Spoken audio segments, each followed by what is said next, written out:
Hello. Wow. Lady Gaga, big room. That's a show, I guess. It's good to be here. Let me start maybe by a simple comment. 2016 is the standout year for payment. I could say that for a lot of different reasons, mainly linked to the future or the present, as we will discuss.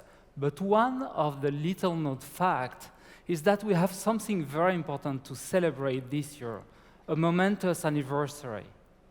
Exactly 100 years ago, an important invention was patented, which still dominates the world of retail, and with it, the world of payments, so dominant that it's difficult to imagine buying anything or paying for anything without it. What is that invention? That's the checkout desk. So, the checkout was said to be retail's first ever innovation. With the birth of the world's first self-service store, the Piggly Wiggly, you have it at the bottom of the slide, in Memphis, Tennessee. The store owners, Clarence Saunders, filed a patent for this invention. And it described it as a checking and paying station at which the goods selected may be built, packed, and settled for before retiring from the store. By the way, our Clarence was a true innovator, as on top of the checkout stand, he was also the first to price mark every item in the store and provide shopping carts for customers. And before that, of course, there was only one format for retail, someone behind the counter in a high street location. With these barriers gone, a new way of doing business became possible. The invention was phenomenally important, but even though it took a while to take root. It didn't cross the Atlantic until 1948 with Migros in Zurich. It took another 20 years to proliferate, but now it's everywhere. And even with a new online channel, when they open for the business, they use this familiar checkout virtually with the baskets, the carts, and all. That's the story of old school innovation. Very steady, measured, instrumental. It goes bit by bit. It gets deeply entrenched, so deeply entrenched that you can't think of any other way of doing things. But, of course, when you look at it, the ties of today's global networked economy, this successful innovation tend to take root a little more quickly than this, and they tend not to hang around for quite so long. The online magazine Quartz reckoned that this item is one of the most important. It's the symbol of, as you can see, the globally networked economy, with the overboard being emblematic of today's fast-moving, globally networked and faddish economy. When the board first began to appear about a year ago, they had endorsement from some celebrities, Justin Bieber, for instance, and this stopped a sudden demand. Manufacturers in Shenzhen, where most of the world's consumer electronics are made, immediately geared up and started to product. More than 400,000 boards were shipped in October alone, and the race was on to meet critical pre-Christmas demand. As sellers proliferated, a dispute started over who actually owned the IP. And in the rush to meet demand, many boards ended up with batteries that were damaged and had a tendency to self-combust. In response, some of the business platforms, including Amazon, scrubbed overboards from the European sites and restricted them severely in the US, partly to keep consumers safe, of course, but also partly to dodge lawsuits surrounding the murky IP. With that, the entire global industry unraveled, and to the consternation of a lot of producers and manufacturers, they almost had to stop producing it. But now who cares? The world has moved on, the fad is over, no one is interested any longer. This is finally the modern, globally networked economy in a nutshell. Viral trends, fast-moving opportunities, massive manufacturing hubs, bitter IP disputes, questionable safety standards, fragmented regulation, and of course, immensely powerful platform business, passing fads, and global ripple effects. This is the world in which we operate, and these forces are just as pertinent to payment as they are to the overboards. So, what does this overboard economy mean for payments? What are the similarities and the differences? What does it mean for payment players, payment users, and payment schemes? Let me pick out 5 themes. The first is viral trend and passing fads. The fact is that payment used to be a steady, measured business. Growth rates were always strong. Double digits were not unusual, but they were rarely spectacular. Like old school innovation, it was about steady incremental progress, not sudden secular shift. But we are now seeing rates of change that are quite literally unprecedented. And I'll give you 2 examples. The first one is contactless. We see growth rates of 400% plus. In 2016, at Visa Europe, we expect to have more than 3.5 billion of transactions that will be contactless, versus 1.7 billion last year and only 700 million 2 years ago. Clearly, a sudden, significant secular change. In a city like London, it's been rapidly woven into the fabric of everyday metropolitan life. Paying with cash is now kind of hot, if I can say, and some businesses like the high street food chain, Toast, are trialing cash-free outlets. That's a dramatic uptake that we also see in in-app payments. You know all of the successful apps, so I won't quote them, but maybe just to indicate that some of the fast food apps have grown like wildfire. If you think of Starbucks, for instance, their app is said to account for more than 20% of the chain's transaction. And for them, the payment niceties are established at the outset as part, of course, of the initial setup. And automatic embedded payments are inseparable from the wider opposition. A completely new, upside-down, back-to-back way of thinking about payments, which became an established norm in no time, incredibly quickly. So, what do viral trends mean for payments? If I look at it from my perspective at Visa, they mean that the old-school multi-year product development cycles might quickly become obsolete. In this environment, if it takes that long to develop a product, its raison d'être can be vanished, or can have vanished, before really the product is even released. Like in my previous example, it's me saying, there is my stylish range of protective clothing for over borders. Of course, no one is interested any longer. So what do we need to do? We must accelerate and democratize the innovation process and move at the speed of the digital economy, which means that otherwise we leave a powerful vacuum for others to fill. And also in a world of viral trends and passing fads, it's clear that no single payment solution will ever meet the needs of all customers. No all-purpose, one-size-fits-all payment tokens, like the plastic card, for instance, or no all-purpose, one-size-fits-all accepted device, like the dial-up terminal. A few years ago, people used to talk about the killer app. Some of you might remember, but I guess that many of you wouldn't remember it. Why is that? It's because back then, this phrase used to be on everyone's lips. Now you almost never hear it, partly because it stopped being fashionable, largely because it stopped being relevant. Not that the way the world works anymore. Nothing is that pervasive any longer.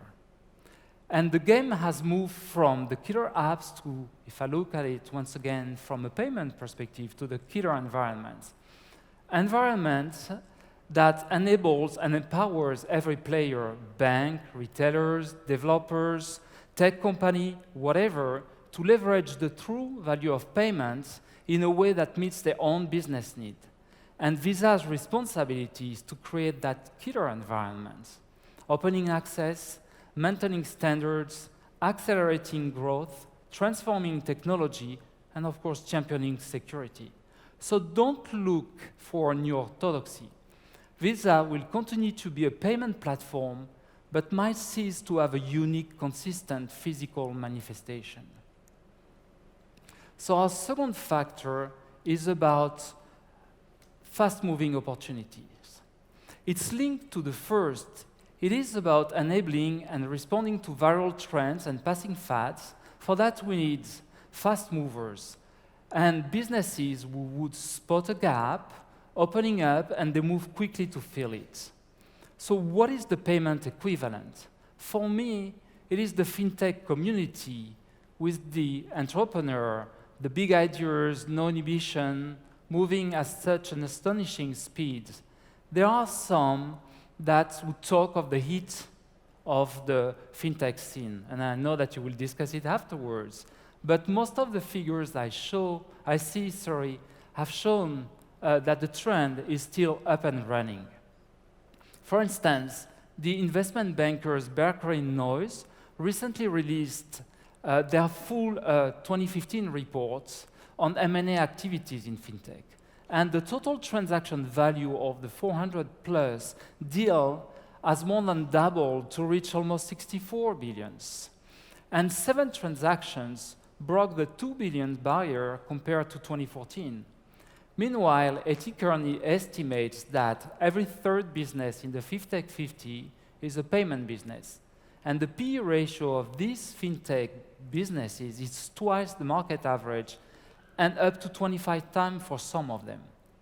And if you look at it into the detail, you will see that some of these FinTech payments businesses are emerging competitors. Most of them are emerging collaborators, and a good proportion of them would be both competitors and collaborators. At Visa, we welcome them all, and to accommodate them into the ecosystem, the Visa direction of travel is more open, more flexible, more accommodating. It is a clear manifestation of what we do through some new aspects. We launched, for instance, Collab by Visa Europe. It is our innovation hub. It's up and running in London, Shoreditch, Tel Aviv, and Berlin, with the mission to find new payment solutions and turn them into commercial reality. It's not about acquiring startups or buying stakes. It's much more about giving European most innovative companies access to the mentoring services, R&D of a community of like-minded organizations. Another clear manifestation would be the Visa Inc. developer program. The power of the Visa network delivered as a set of APIs, a milestone that transformed the world's largest retail payment network to an open platform that will drive innovation and payment in commerce.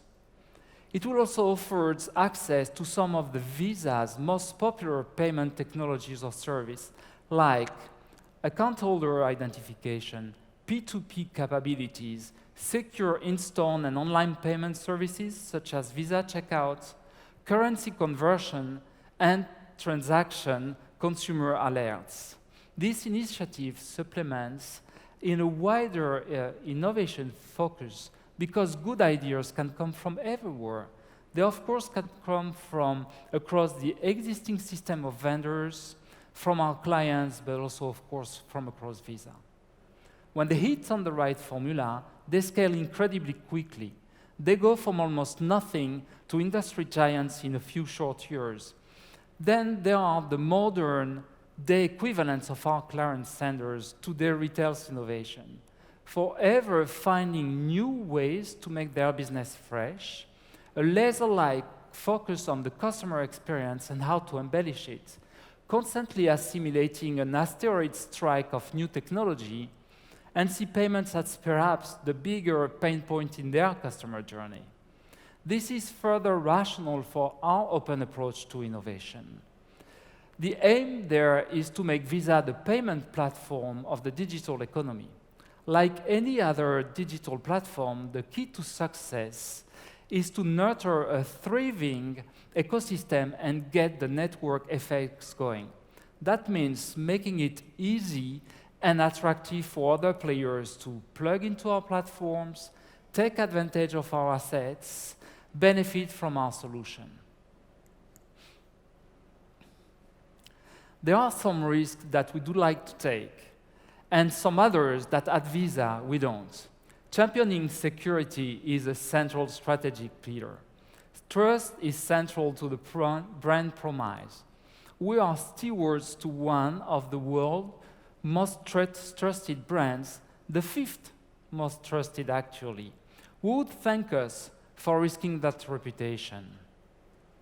It is for us the reddest of red lines. It is also the least negotiable and of non-negotiable. Yet, despite this non-negotiable stance, we successfully deliver an insane-sounding risk model. The Visa Issuance Network gives everyone immediate access to all of their available funds. But also the Visa Acceptance Network enables them to transact almost anywhere with almost anyone. And the Visa Risk and Liability Framework assumes all responsibility for all imaginable fraud, credit, and product liabilities. This is the standard we set for ourselves, and the standard by which any digital payment solution should be judged. We strongly believe that every Chinese new innovation needs to be backed up by some good old-fashioned fundamentals. This is partly about security, and here in Europe, fraud rates continue to be at historical low. It's also about revocability. And in a network like Visa, in a scale business like payments, a few things will always go wrong. This is one of the defining factors of the Visa system. Payments can be reversed, exception items can be processed. When wrongdoing has been identified, transaction can be charged back. And inherent consumers and merchant protection go way beyond the statutory requirements. This security obsession is Visa, period. Right now, the global payment industry is also hit by a tidal wave of regulation. And here in Europe, it's reaching tsunami-like proportion. And it's battering our traditional economic model with 7 billion of value sets to evaporate through the IFR regulation. But it's also impacting our competitive landscape through open access to accounts. Structure is also impacted with the scheme's separation with processing. And of course, our first priority through this period has been to help our clients adapt to and ideally benefit from these developments. This is partly about keeping them up to date with all the related legal and technical requirements. It's also about finding new ways to increase competitiveness and create new value. After all, changes of this magnitude bring opportunities as well as challenges. And fundamentally, we believe that the ability to anticipate and influence regulatory changes is fast becoming a source of competitive advantage. And we're absolutely determined that Visa should lead the way in this regard. So yes, we will urge the regulators to think beyond the here and the now. This is a global business and a rapidly changing business, which needs to be treated accordingly. We will explain that payment is not a utility, so it deserves a dynamic payment pertinent approach, and we will expect a fair and equitable approach to all of the providers, all of the players, emerging and established alike. But above all, we must always force ourselves to look beyond the regulation and see the consumer. It's all too easy for payment providers to get focused on their own business and lose sight of the customers. By focusing on consumers and retailers, we can think well beyond the compliance consideration and help our clients capture commercial opportunities. Finally, and perhaps more fundamentally, we have the global ripple effects. This is a globally networked security. What happens in different cities, London, name it, Shanghai, San Francisco, or Mumbai, reverberates everywhere. And in a globally networked economy, we need a globally networked Visa. This is one of the reasons why we are reuniting Visa Europe and Visa Inc. It's about summoning up the global capacity from Visa Inc. and the local aspect of Visa Europe. It's about global knowledge in advanced payment frauds. It's about providing solutions that would be, and it's very important for us, tailored to European markets. Let me give you a quick example. For those of you who went to Barcelona, the Mobile World Congress, there was this Visa-connected car. It was an experience built with Honda, but also ParkWiz, which is a on-demand parking app. So many visitors were really impressed by this Visa-connected car. It's integrating our own token service and the Visa Checkout online payment service with these two players, Honda and ParkWiz. And importantly, there were two very interesting concepts. The fuel app concept, to pay for petrol in one click without even leaving the car, which was, of course, integrating with loyalty and reward card payments. But also the parking app concept, so that you can park your car, push the park button, and go. So when you think about it, we transform the car into a platform for payments, which may sound outlandish, until you think of all the time when you make a payment in or very close to your car. Fuel and parking, obviously, but also drive-through and drive up to food and refreshment, toll and fees, buying online content, music, audiobooks. These are all opportunities to improve convenience, reduce friction, and create value from a customer perspective. So to make this and any other imaginable scenario possible, we're adopting an open platform approach, a come all, welcome all developer program, a complete mind shift from the plastic to the digital, a renewal emphasis on standards and security, and a determination that payments and retail and hospitality and every other form of commerce can and should move from the checkout-centric models invented 100 years ago that we see, a way to bring innovation to the mass market in weeks and months, not years as we were doing previously, and with the reuniting of Visa, a global view with a consistent global technology platform. They say, if you want to go fast, go alone. If you want to go far, go together. The aim here is to break down and enable any player to go as fast and as far as they can. So in conclusion, let's take some time in 2016 to look back on the past century and celebrate the Piggly Wiggly and more specifically Clarence Sanders innovation. One man in Memphis changed the way the world shops and with it the way the world pays. But let's also reflect on how much our world has changed in the meantime. Good ideas do take hold much more quickly, but they don't get so entrenched and they don't potentially stick around for nearly that long. That's the world we're collectively living in, and in our own way, it's a world Visa is contributing to. Thank you.